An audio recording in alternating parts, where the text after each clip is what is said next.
Shio, and welcome to this episode of Cherokee History and Stories, What Happened Here?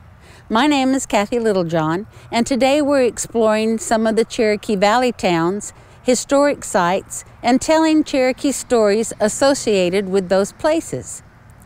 Today we're talking about Hiwassee Town. In 1761, Christopher French described Hiwassee as being the largest valley town.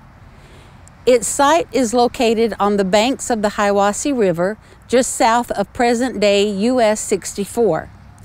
Another thing that was here at Hiwassee Town was the Hiwassee District Courthouse.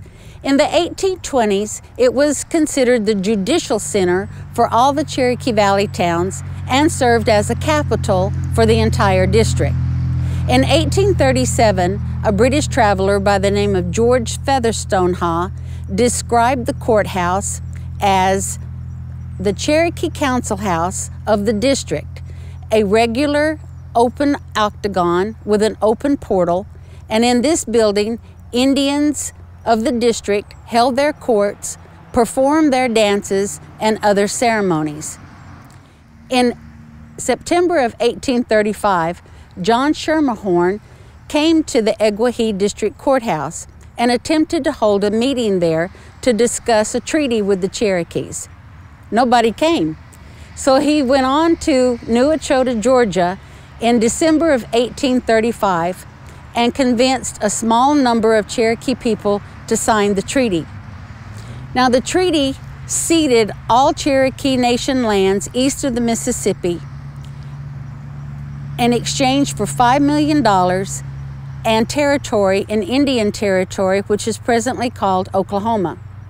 It also called for the U.S. government to pay for all expenses of the removal and to subsidize each family for 1 year after they arrived in Indian Territory. For 3 years, Cherokee leaders and non-Cherokee supporters fought against the treaty and fought against the Indian Removal Act. They used the Hiwassee District Courthouse as a place for their meetings and a place for them to strategize for their petitions and their court cases against the removal. Because of this, the courthouse and this area was considered by the U.S. military as a center of rebellion and opposition. Off of US 64, close to the Peachtree community, the North Carolina Trail of Tears Association has placed a historical marker that talks about the Hiwassee District Courthouse.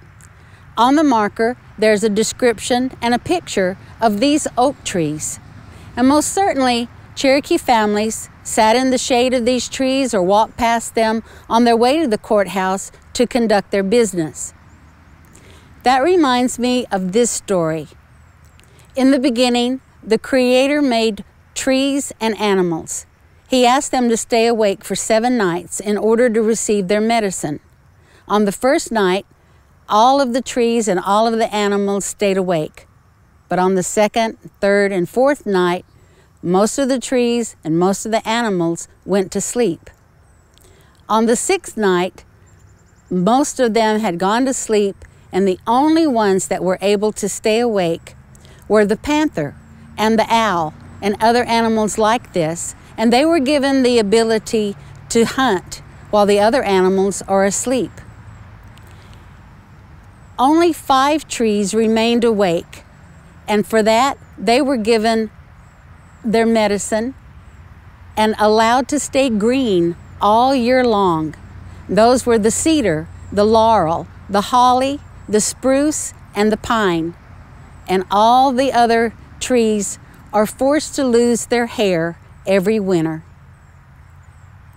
Thank you for joining me on this episode of Cherokee History and Stories, What Happened Here at Hiwassee Town and the Hiwassee District Courthouse.